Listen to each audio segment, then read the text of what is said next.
The sound of heavy rain mixing with blood filled the air as old sneakers were getting torn up on rocky asphalt and metal pipes clanged together with butterfly knives. For a moment, I thought back to when my sister Suzuki and I would play basketball together. We weren't kids playing with a ball anymore, though, and we certainly weren't playing that kind of game. Suzuki. I yelled out her name as one of the large men she was fighting grabbed onto me, somehow getting past her. I was small and no fighter. In other words, I was her only weakness. She hurled a pipe across the way and slammed it into the man's head, knocking him out cold.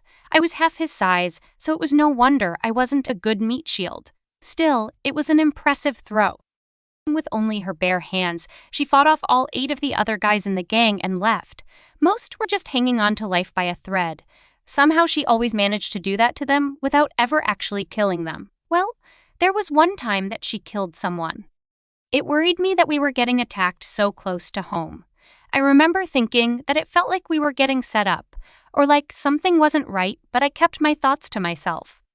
My sister climbed back onto her bike, and as she revved the engine, it roared with an explosion that sent the whole street into flames.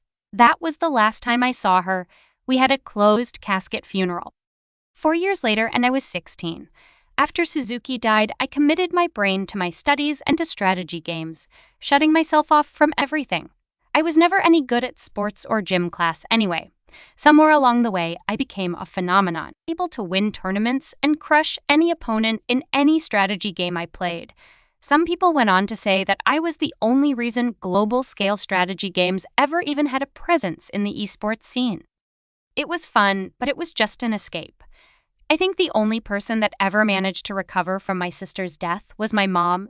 She was the strongest of the 3 of us. She was able to move on. On the 4th anniversary of her passing, I found myself walking down the street she was on all that time past. It was all cleaned up. Nice houses and gardens lined the street, and there was a brand new basketball court sitting there next to a park. It was so different, but that didn't stop the memories from flashing through my mind. I turned down the alley where the fight had started, and the last thing I remember was feeling the crack of a metal pipe against the back of my head. My vision went black before I hit the ground, and although I could loosely feel the impact, there was no pain.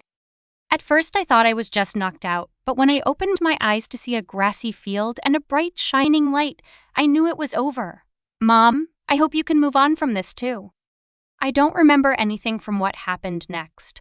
My memory was almost blank, leaving me with only fragments to piece together what had happened. I was reincarnated.